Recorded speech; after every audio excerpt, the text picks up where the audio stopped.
ನಮಸ್ತೆ. ಇದೇನು ಹಳೆ ಕಾಲದ ಡಬ್ಬಿ ಮತ್ತು ಅದ್ರೊಳಗೆ ಏನು ಹಿಟ್ಟಿದು ಅಂತ ಕೇಳಲಿಕತ್ತೀರಿ.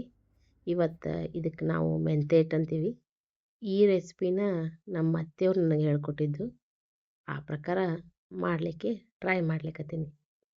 ಇಲ್ಲಿ ನೋಡ್ಬೋದು ನೀವು, ನಾನು ಏನೇನು ಸಾಮಗ್ರಿ ತೊಗೊಂಡಿನಿ ಅದ್ರ ಕೆಳಗೆ ಎಷ್ಟೆಷ್ಟು ತೊಗೊಂಡಿನಿ ಅಂತ ಬರ್ದೀನಿ.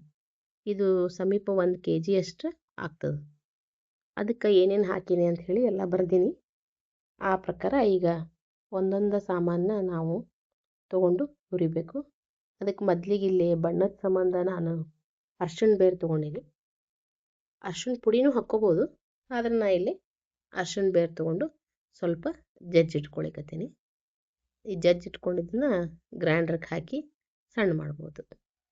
ಈಗೇನದಲ್ಲ, ಈಗ ಏನೇನು ಸಾಮಗ್ರಿ ತೋರಿಸಿದ್ನಲ್ಲ ಅವೆಲ್ಲ ಸಾಮಗ್ರಿನ ನಾವು ಗೋಲ್ಡನ್ ಬ್ರೌನ್ ಅಥವಾ ಹೊಂಬಣ್ಣ ಬರೋ ತನಕ ಸಣ್ಣ ಉರಿ ಒಳಗೆ ಹುರಿಬೇಕು. ಸಣ್ಣ ಉರಿ ಒಳಗೆ ಯಾಕೆ ಹುರಿಬೇಕು ಅಂಥೇಳಿ ಮುಂದೆ ತಿಳಿಸ್ತೀನಿ ನಾನು ನಿಮ್ಗೆ. ಇದು ಮೆಂತೆ ಹಿಟ್ಟು ಅಂತ ಕೆಲವೊಬ್ರು ಹೆಸರು ಕೇಳಿದ ತಕ್ಷಣ ಇದು ಹಂಗಂದ್ರೆ ಕಹಿ ಇರ್ತದ, ಇದನ್ನು ಯಾರ್ಯಾರು ತಿನ್ಬೋದು, ಹೆಂಗೆ ಯೂಸ್ ಮಾಡ್ಬೋದು ಇದನ್ನು ಅಂಥೇಳಿ ಮುಂದೆ ನಾವು ಒಂದೊಂದು ತಿಳಿಸ್ಕೊತ ಹೋಗ್ತೀನಿ. ಅದಕ್ಕೆ ನೀವು ವಿಡಿಯೋನ ಪೂರ್ತಿಯಾಗಿ ನೋಡ್ರಿ. ಅಂದ್ರೆ ಏನೇನು ಅನ್ನೋದು ಉಪಯೋಗಗಳು ನಿಮಗೆ ತಿಳಿತಾವೆ. ಇಲ್ಲಿ ನೋಡ್ಬೋದು ನೀವು, ನಾನು ಮೊದಲಿಗೆ ಕಡಲೆಬೇಳೆ ಹಾಕ್ಕೊಂಡೆ. 4 ಬಟ್ಲ ಕಡಲೆಬೇಳೆ 4 ವಾಟ್ಗೆ ಹಾಕ್ಕೊಂಡಿನಿ. ಆ 4 ಬಾಟ್ಲಕ್ಕೆ 1 ಬಟ್ಲದಷ್ಟು ಅಥವಾ 1 ವಾಟ್ಕಾದಷ್ಟು ಅಕ್ಕಿ ತೊಗೊಂಡಿನಿ. ಎಲ್ಲನೂ ಸಣ್ಣಗೆ ಹುರಿಬೇಕು. ಆಮೇಲೆ ಇದನ್ನು ಎಲ್ಲ ಕೂಡಿಸಿ ಒಮ್ಮೆ ಹುರಿಬೋದಲ್ಲ, ಎಲ್ಲ ಕೂಡಿಸಿ ಒಮ್ಮೆ ಮಿಲ್ಲಿಗೆ ಹಾಕ್ಕೋಬೋದು ಅಂತಲೂ ನೀವು ಕೆಲವೊಬ್ರು ಕೇಳ್ಬೋದು. ಆದ್ರೆ ಸಪ್ರೇಟ್ ಹುರಿಯೋದ್ರಿಂದ ಒಂದೊಂದು ವಸ್ತುಗಳ ಹುರಿಯೋದು ಪ್ರಮಾಣ ಬೇರೆ ಬೇರೆ ಇರ್ತಾವೆ. ಅಂದ್ರೆ ಕಡಲೆಬೇಳೆ ಸ್ವಲ್ಪ ಸೊಕಾಶ ಆಗ್ತದೆ, ಅಕ್ಕಿ ಸ್ವಲ್ಪ ಲಘು ಆಗ್ತದೆ. ಆಮೇಲೆ ಗೋಧಿ ನೋಡ್ಬೋದು ನೀವು, ಚಟ್ಪಟ್ ಅನ್ಲಿಕ್ಕೆ ಚಾಲು ಆಗ್ಯಾವ. ಇವು ಸ್ವಲ್ಪ ಟೈಮ್ ಹಿಡಿತದೆ. ಇಲ್ಲಿ ನೋಡ್ರಿ, ಹೆಸರು ಬೇಳೆ ಲಘುನ ಆಗ್ತದೆ. ಈ ಥರ ಒಂದೊಂದ್ರದ್ದು ಹುರಿಯೋದ್ರದ್ದು ತಾಪಮಾನ ಬೇರೆ ಬೇರೆ ಇರೋದಕ್ಕೆ ಎಲ್ಲನೂ ಬೇರೆ ಬೇರೆ ಹುರ್ಕೊಳ್ಳೋದ್ರಿಂದ ಸಮಾನಂಗೆ ಹುರಿತಾವೆ. ಈ ಥರ ನೀವು ಸಣ್ಣ ಉರಿ ಒಳಗಿಟ್ಟು ಹುರಿದು ಮಾಡೋದ್ರಿಂದ ಈ ಮೆಂತೆ ಹಿಟ್ಟನ್ನ ನೀವು ವರ್ಷಾನ್ಗಟ್ಲೆ ಕಾದಿಟ್ಕೋಬೋದು. ವರ್ಷಾನ್ಗಟ್ಲೆ ಏನು ಉಳಿಲಿಕ್ಕಿಲ್ಲ, ಅಷ್ಟು ಟೇಸ್ಟಿಯಾಗಿರ್ತದೆ. ಅದಕ್ಕೆ ಈ ಥರ ನಾವು ಒಂದೊಂದಾಗಿ ಹುರ್ಕೊಳಿಕತ್ತೀನಿ. ಇವೆಲ್ಲ ಜೋಡಿಸಿ ಹುರಿದು ಒಂದು ಕ್ಲೀನ್ ಆ್ಯಂಡ್ ಟ್ರೇ ಒಳಗೆ ಹಾಕಿಟ್ಕೊಳ್ಳೋದು.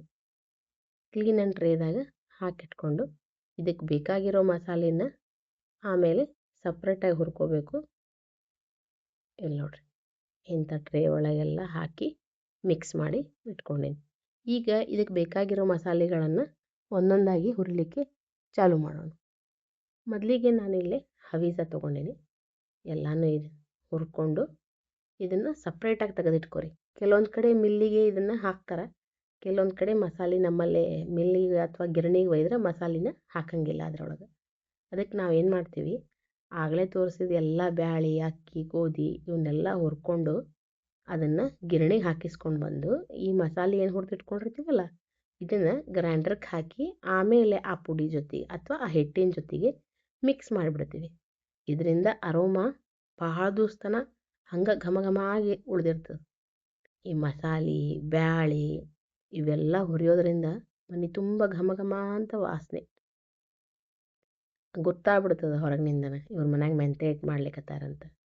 ಆಮೇಲೆ ಆಗಲೇ ನಿಮ್ಗೆ ಹೇಳಿದೆ ನಾ, ಕೆಲವೊಬ್ರಿಗೆ ಡೌಟ್ ಇರ್ತದೆ, ಇದು ಮೆಂತೆ ಹಿಟ್ಟು ಅಂದರೆ ಕಹಿ ಇರ್ತದೇನೋ, ಯಾರ್ಯಾರು ತಿನ್ಬೋದು, ಹೆಂಗೆ ಅಂಥೇಳಿ. ಇದನ್ನು ಎಲ್ಲರೂ ತಿನ್ಬೋದು. ಆಮೇಲೆ ಇಲ್ಲಿ ನೋಡ್ಬೋದು ನೀವು, ನಾನು 1 kg ಅಷ್ಟು ಮೆಂತೆ ಹಿಟ್ಟು ಮಾಡ್ಲಿಕ್ಕತ್ತೀನಿ. 1 kgಗೆ ಕೇವಲ ಇಲ್ಲಿ ನೋಡ್ರಿ, ಒಂದು ಗಿರ್ದ ಬಟ್ಲೂ ಇಲ್ಲ, ಅದು 4 ಟೇಬಲ್ ಸ್ಪೂನಷ್ಟು ಮೆಂತೆ ಹಾಕ್ಲಿಕ್ಕತ್ತೀನಿ ಅಷ್ಟೆ.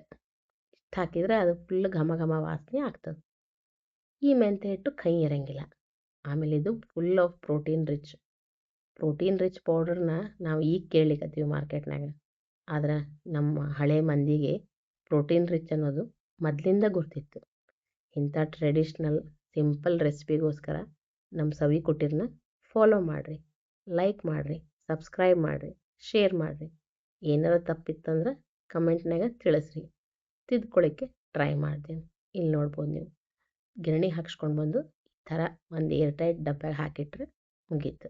ಇದನ್ನು ನೀವು ಬಿಸಿ ಬಿಸಿ ತುಪ್ಪ ಅನ್ನ ಮೆಂತ್ಯ ಹಿಟ್ಟು ಹಾಕಿ ಸ್ವಲ್ಪ ಉಪ್ಪಿನಕಾಯಿ ಹಚ್ಕೊಂಡು ತಿಂದ್ರೆ ಟೇಸ್ಟು ಅದ್ಭುತ. ಇದು ಆರಾಮಿಲ್ದವ್ರಿಗೆ, ಬಾಣಂತರಿಗೆ, ಚಿಕ್ಕ ಮಕ್ಕಳಿಗೆ, ದಣೆ ಅನ್ನಪ್ರಾಶನ ಮಾಡ್ತಿರ್ತಾರಲ್ಲ ಅಂಥ ಮಕ್ಕಳಿಗೆ ಸತ್ಯಕ್ಕೆ ಇದನ್ನು ಕೊಡ್ಬೋದು. Best food, comforting food.